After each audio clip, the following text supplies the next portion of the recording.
Welcome to Ghettofication. I'm your host, Jayson Cross, and today I'm here with Jeff Mason. How's it going, bro? How you doing, brother? Very good. So Jeff Mason is a former boxer, now currently a boxing trainer. Tell us a little bit about your boxing background and how you got into boxing. I got into boxing. Well, it's the same neighborhood that I'm from, and it's the same place where I coach at. It's Taylor Park. I'm a former resident of Robert Taylor Homes, which is a large project building that was from the city of Chicago. Was a lot of toughness and poverty type of situation, and I pretty much came through it, and I came from it.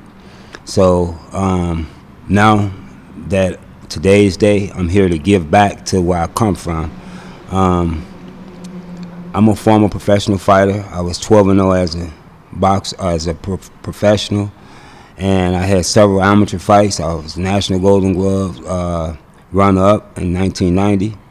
I fought a few guys that you guys probably remember, like Angel Manfredi and several other guys. I have a extensive background of boxing because I've been in it since I was 8 years old. Now I'm 55 years old, and now I'm coaching at the same place where I grew up at and where I started boxing at. So that was like God couldn't have did nothing better for me than what he did for me, and I appreciate that. How'd you get started in boxing? I was the oldest boy sibling in my family, and I knew I had to protect myself, and it was a coach that worked here at the time, and he had needed a boxing team, and we was out playing, like kids do. I was 8 years old. We was out playing and everything, and he was, he got our attention. He was like, "Hey, you guys want to, put on some gloves? I'll give y'all $2 a piece." So, Burger King was across the street from us, and we wanted something to eat. So we took his offer up, and he was like, he told me, he pulled me to the side. He said, "Man, I'm gonna give you $5, man. You really that guy." And I was like, "Really?" So when he gave me the $5, he said, "And if you ever come back, I got you again." So I came back the next day because I was hungry. So I came back the next day, and so that's what got me into boxing. And since I've been in it, around boxing, it's changed my life. And it's a very challenging sport, but it's nothing easy about it. So and I know from where I come from and where I grew up at, it's nothing easy about that. So, and I wanted to learn how to defend myself. And he was a coach that pretty much, like a father figure. So it kept me out the way. So that's why I ended up boxing. Do you think a boxer has to be hungry? Does a boxer have to come from an impoverished area?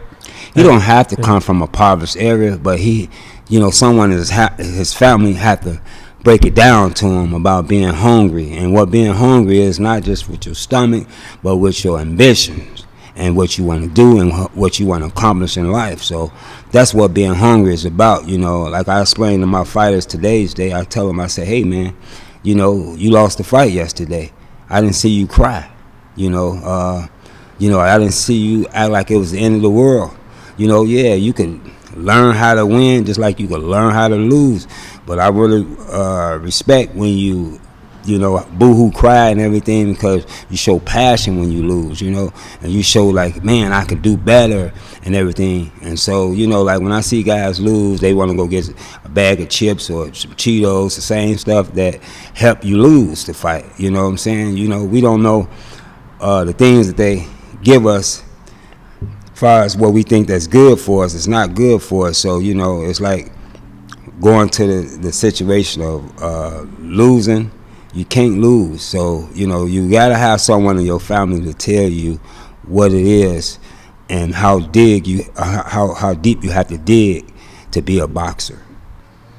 Do you think boxing is a good way to keep kids off the street, or was it a good way to keep kids off the street during your era? It's an awesome way to keep kids off the street, because boxing is one of the most highly anticipated, true and realest sports.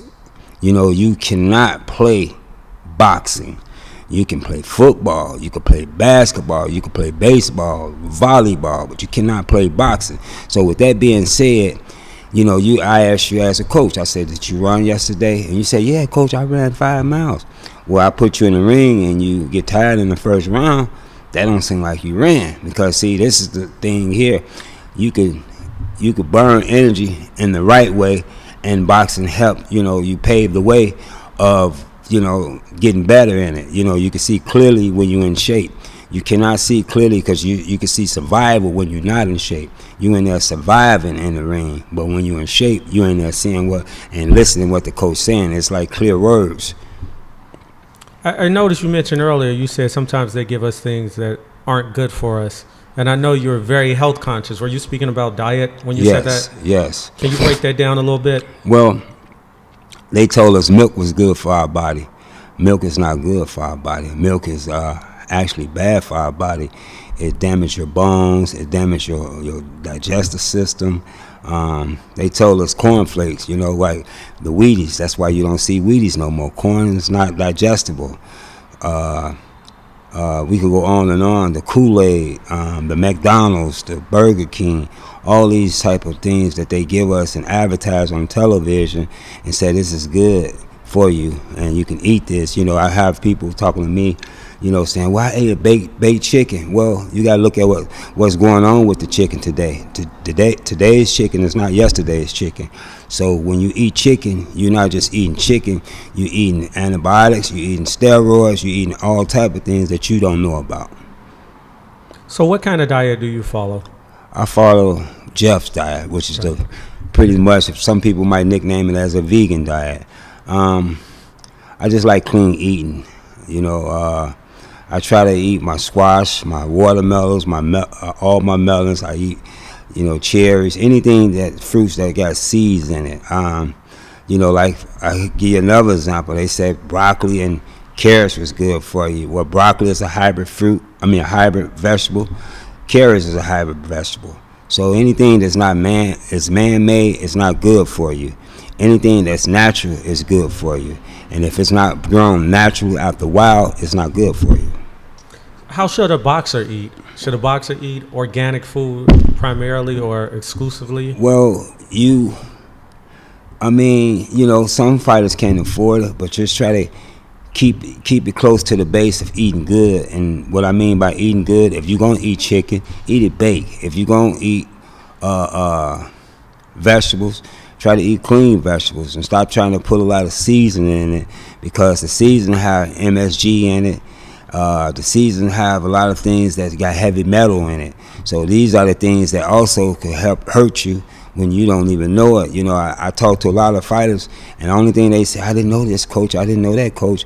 And I said, well, you got to do your research. I wasn't the smartest kid on the block, and I didn't come from anything. I came from pig ears and pork chops. But at the same time, I saw how I did with a lot of people that I grew up with. She's dead, he's dead, they sick, and them, they got heart problems and heart failure. So, I was like, I want to change the dynamic of, like lead by example and show my fighters, like today's date, when we go running and my fighters run with me, I'm the leader of the pack, and I'm 55 years old, and it be anywhere from 9-year-old to 38, 50, 40 years old, and I'm the lead pack of the group. And and I tell them all the time, no, you faster than me, you can run harder than me.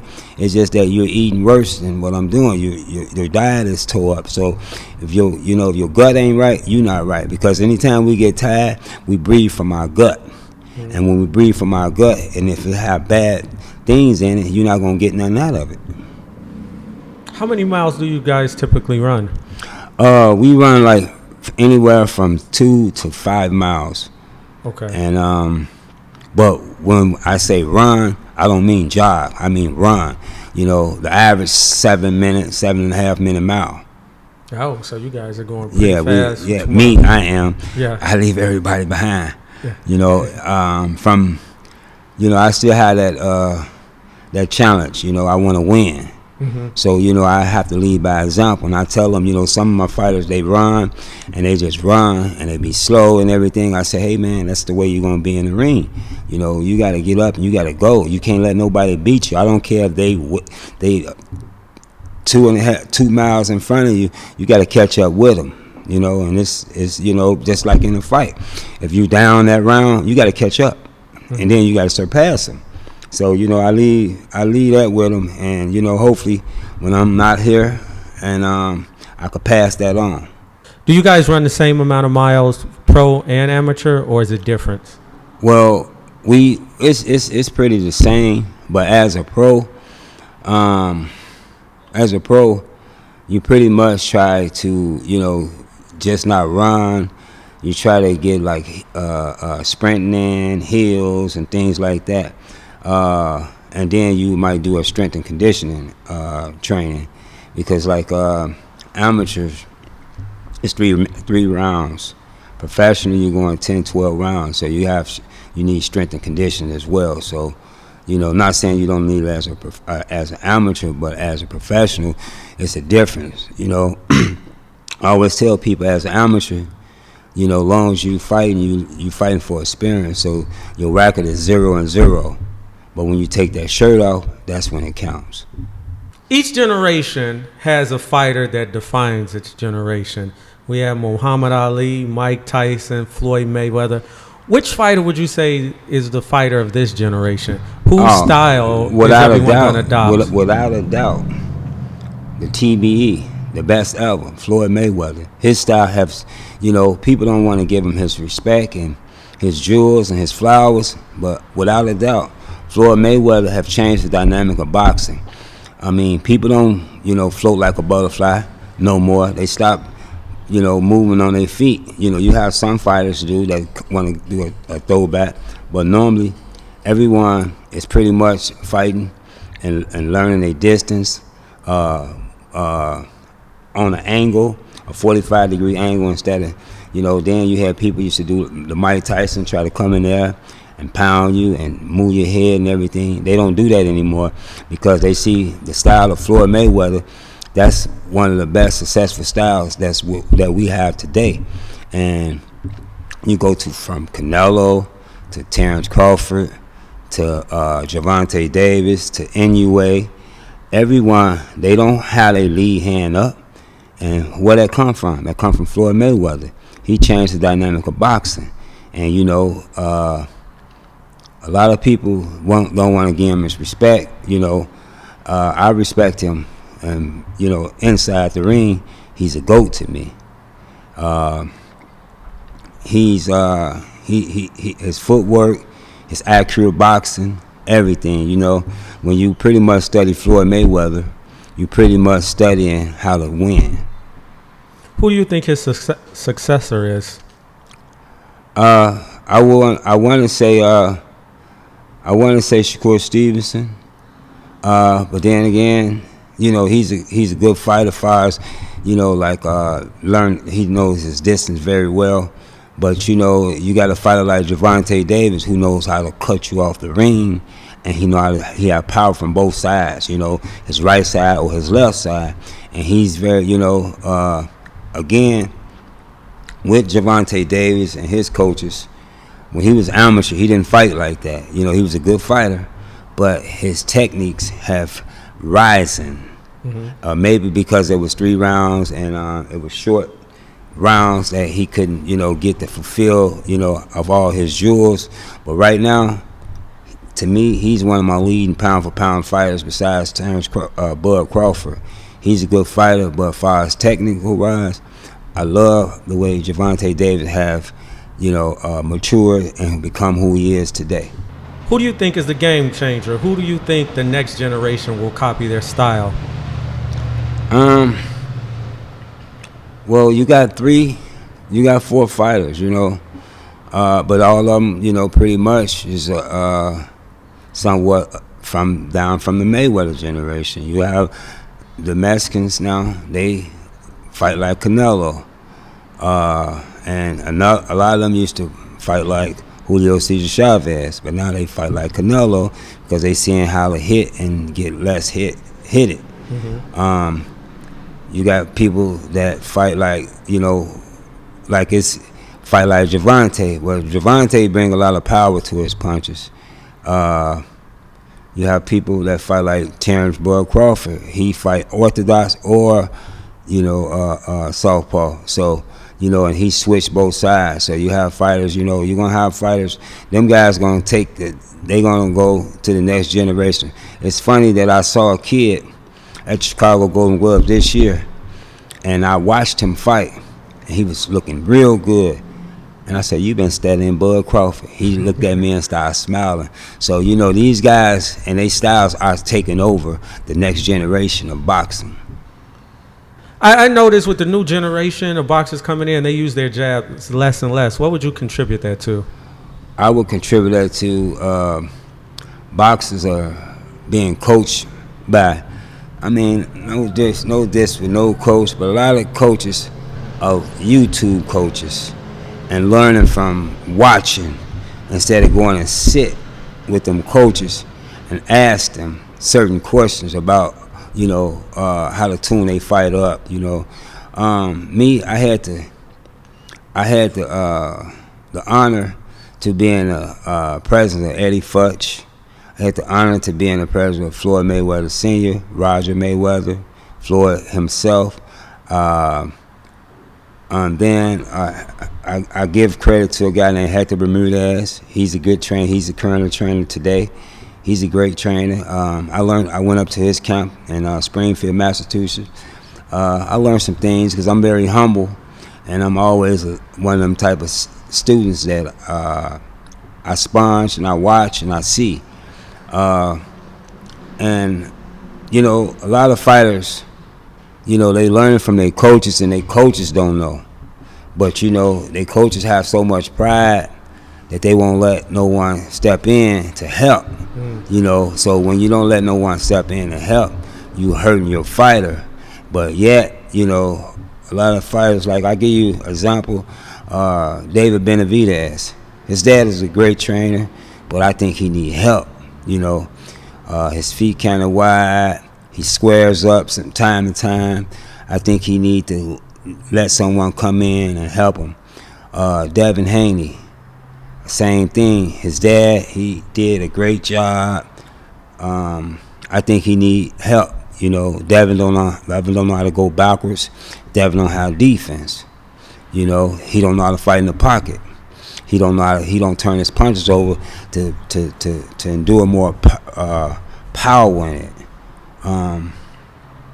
So the way to stop or neutralize power, in your opinion, is to smother it versus stay away.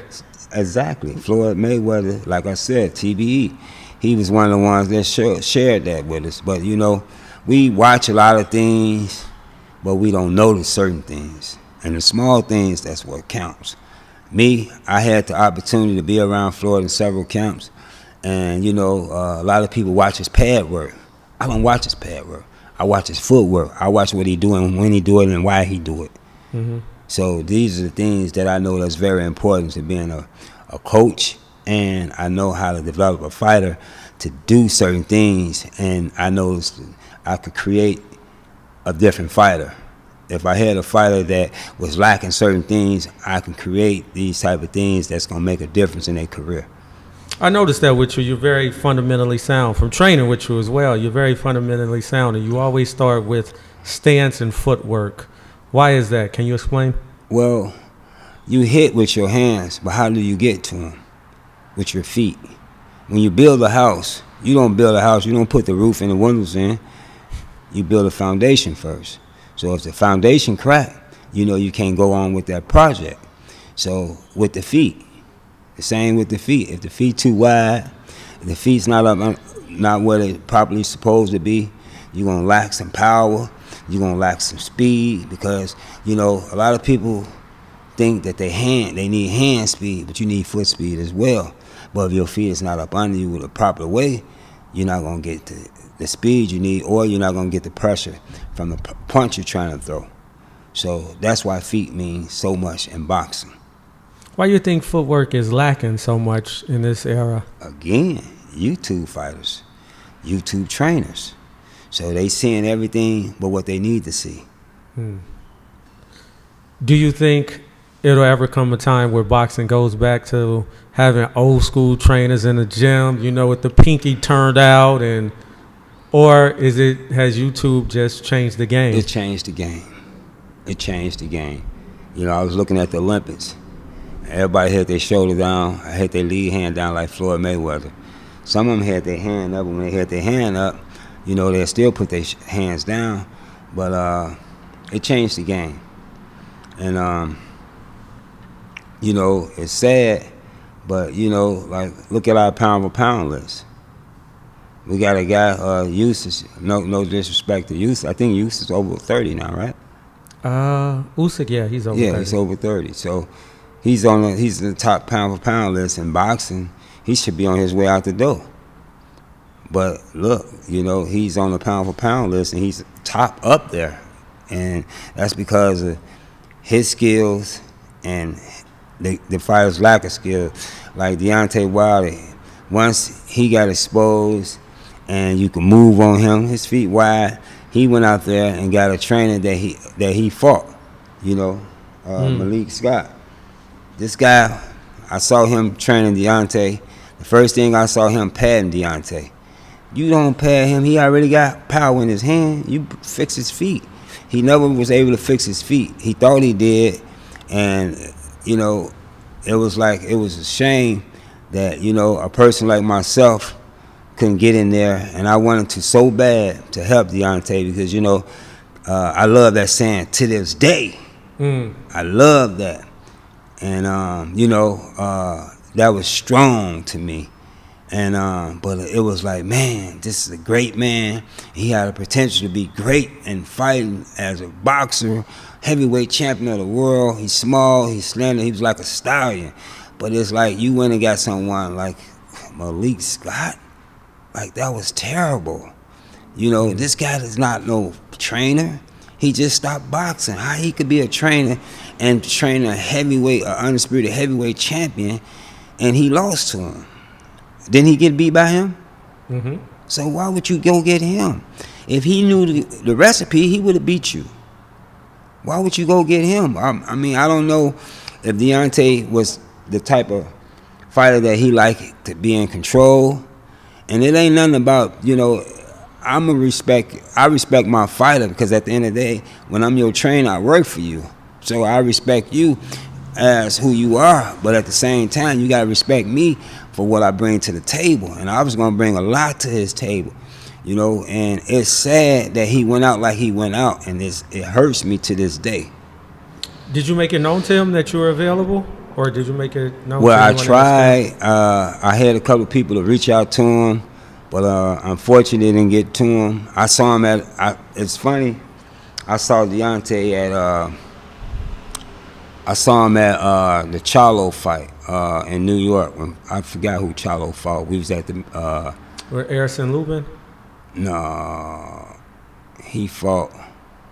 Forgot who Charlo fought. But me. Centano. Yes, I think so. That was. I think Centano is how you pronounce it. Me and him, we saw each other, and I wanted to say something to him, but he had, again, like, you have the wrong peoples in front of you. Mm-hmm. He had his bodyguard being overprotective, and I was getting ready to say something to the champ, and, you know, he was on his high horses, so his bodyguard pushed me, and, you know, I had a guy with me, and he, you know, got at his bodyguard, and like, man, you know who he is? And he like, man, for all that, man, we can, like, now. And I was like, no. So I kind of like stopped it, you know, but I wish I could have talked to him. I wish I could have, you know, asked him, you know, can I pay my own way to get down there to show you some things, because I know it would make a big difference. You would still be world champion to this day. Absolutely. He had the power. He had the range. And, you know, the footwork was his main thing. He didn't know how to go backwards. He didn't know how to defend the jab. I mean, it's numerous things. No one never really saw Deontay, you know, throw with his lead hand a jab in the uppercut or a jab in the hook. You know, no one ever saw that. No one never really saw him throw combination. It was just 1-2s or a big right hand or a wide looping hook, or, you know, no one never see him slip punches and throw throw stuff to the body. He never really throw nothing to the body, and you never saw him fight in the pocket, or never saw him go forward, and when you going forward, him slipping punches and making countering. He never did none of that. So and what I think is a heavyweight can't train a heavyweight because heavyweight have limited skills. Mm-hmm. You need a smaller guy who have more skill settings to train a heavyweight, because when you fight heavyweight, only thing you're doing is relying on power. You're not relying on skills. So I feel like a heavyweight shouldn't train a heavyweight. And when he had Malik Scott to train him, that was terrible. And he have another guy. I don't know the guy named Jay or whatever. I don't know if he's his manager or whatever, but I don't know Jay Lane. But then they fired Mark Breland. And this is another thing I want to elaborate. Just because you was a good fighter and you had a big name, a Roy Jones, or people like that, that don't mean they can train. Roy relied on athleticism. Roy didn't rely on fundamentals. So how you gonna put it in a person when you ain't have it? A lot of people think that, like Earl Spence, I heard he went to Roy Jones to train. Like, what is you doing? You was better off with the trainer that you had, even though, no disrespect to no one. I don't think Derrick James teach defense. Mm-hmm. All his fighters lost once they start getting exposed to, what I'm going to do when I get hit, how I'm going to come back off of it. No one, they squares up. Earl was leaning over his knee when he punches. Frank Martin, when he just recently fought Gervonta Davis, he didn't know how to go back. He didn't know how to go forward when Gervonta was putting pressure on him. He was just boxing and keeping him a distance. And when he cut the distance off from him, he didn't know what to do. So, again, everybody don't know how to train a fighter, and just because they have a big name, and what they did, doesn't mean that they can reproduce what they did.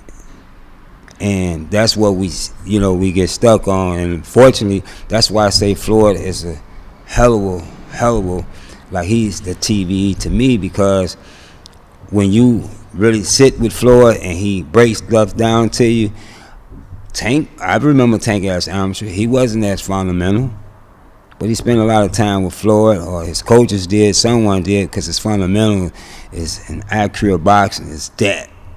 And as an amateur, it wasn't that. But like I said, amateur, you 0-0 until you take that shirt off. So, he became, it's what we call growing pain. And Tank is the man to me. You said heavyweights have limited abilities. Do you think the heavyweights of yesteryear were a little more skilled than the heavyweights Absolutely. of today? And why is that? Again, we don't have the trainers. We don't have the trainers to break down their footwork. We don't have the trainers to break down fundamentals. We don't have the trainers to show them how to turn over their punches. It's the list goes on and on. They like the kid Jared Anderson. He's a good fighter, but he's lacking power to me. He fought Charles Martin, and he did good, but I thought he could have did better. A lot of fighters would say he got exposed in that fight. I just thought it was a little, that he was a little immature as far as his defense, and he got to learn how to stay out the way, and he got to learn his distance. And these heavyweights, he's fighting this weekend. That's going to be a very interesting fight. Another fighter is Andy Ruiz. Andy is a good fighter. His conditioning is what kills him. But Andy fought small weight class. He came up in boxing. So by him coming up in boxing, his skill setting was better than a lot of fighters. Anthony Joshua, his skill setting has got better to me. When he fought Yusuf the second time, I thought he was winning the fight until, I feel like he got tired in the later rounds. But he was winning the fight in the earlier parts of the fight, and Yusuf couldn't get to him. And I thought he could have did more, but he started running out of gas to me, and that's when Yusuf took over. But I thought he could be. If they fought again, I think he could beat Yusuf with the help of me, of course. Not to get off the subject, but they even like back in my days when I was coming up, they sabotaged us, with the rap game. I mean, like the guys, like the movies, like New Jack City and things of that nature, and they flooded drugs in our community. And when they flooded drugs in our community, we all wanted to be this big time drug dealer. And now they took all the drug dealers and off the streets, and they did the mass incarceration of that. So now they come with a new gimmick, and now it's the rap game. So they'll put, and really in the rap game, you got the people who's really making it is the people who's talking about shooting. These are the people who are getting big and making the big money. And then so you have all these other guys who's trying to make it, and now they feuding with each other. In every city that you go in, it's beef in the city. It's because of someone's trying to diss someone in the rap industry, and the industry pulls that guy up and make him become this superstar, super celebrity. And now it's crazy. So you feel the rap game is the new dope game, and it's a way of taking black youths down the wrong path? Yes, because reason why, it's all set up, and I'm gonna break it down to you the way I feel like it's set up. Okay, when they did the mass incarceration, they took the black man out the house. They took the fathers away. And they gave the women power. When they gave the women power, women are very emotional. And now you have this young man that's under this woman power. She's emotional. She'll rat out anytime she upset about anything. Then she's a mother, so she want to keep her kids safe. How she keep them safe? Well, she said, he got to stay in the house. Well, Mom, it's boring in the house. Well, she get him some entertainment. The entertainment happened to be a video game. So she get him a video game. Now this video game, first it started out as playing, little sports. And then it started off as playing Call on Duty or whatever shooting game. So now the demographics of the game, they made it so realistic that it looks real. Now I was watching the video games my grandson was playing. You could go in a liquor store and rob someone. You could carjack someone. You could, in a video game? Yes, you could buy a prostitute in a video game. You shoot people in the head. You see blood splatting everywhere. So they dehumanize you, meaning as though they make you senseless to what you're doing. So now you do this for 4-5 years and everything. Now you can shoot real good. Now you get outside, then you get old enough and say, Mom, I ain't staying in the house no more. And now you demand you ain't staying in the house because, of course, you're a young man now. Mm-hmm. So now you start giving her trouble. Well, then she throws her hands up. I can't do nothing with him.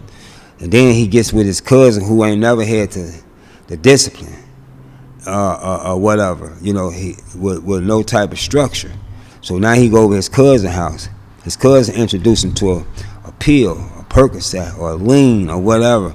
So now these kids, they get so high that they don't even know what they're into. They still thinking they watching a video game, but yet you actually shooting someone, you actually killing someone. And then a lot of these kids be very smart and intelligent, and now they know how to rap and they know they write their lyrics and everything, but everything will be about pretty much what they've been going through in the house with the video games and stuff like that. So now they these boss killers and everything. Ain't never killed nobody, ain't never had a fight in the streets or nothing. But now they got so mean and so tough, and they carjack and they doing this and this and that. And their parents don't know where it come from. So when their daddy come home, they looking at their dad like, who are you? And what's up? You better go on before I shoot you or whatever. And this is what's happening to us right now. So, you know, like, it was all structured, you ask me. You know, it's sad, but it's real. And it's like, it's crazy how people, you know, like, took the rap game and made the rap game like the drug game, because you can get killed by dissing someone, just like you could get killed by, you know, selling somebody, you know, on somebody's spot or whatever they turf. You get killed like that. So the same way you get killed by selling on someone's turf, you get killed by rapping and beefing about someone and talking about what you'll do to the hood and what you'll do to his guys and all things of that nature. And these guys ain't even like that, you know. And you hear it and you say, wow, you know, that talent could be used for something else. But again, it's the way they raised, you know. Even myself, I was a product of my environment.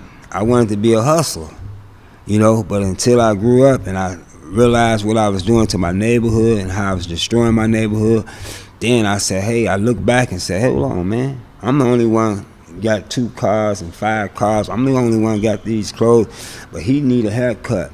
He needs some shoes. She can't go to her prom because she can't afford it. So, you know, I saw what it did to my community. That's what made me say, hey, no, this can't do this. But we don't have no guidance now.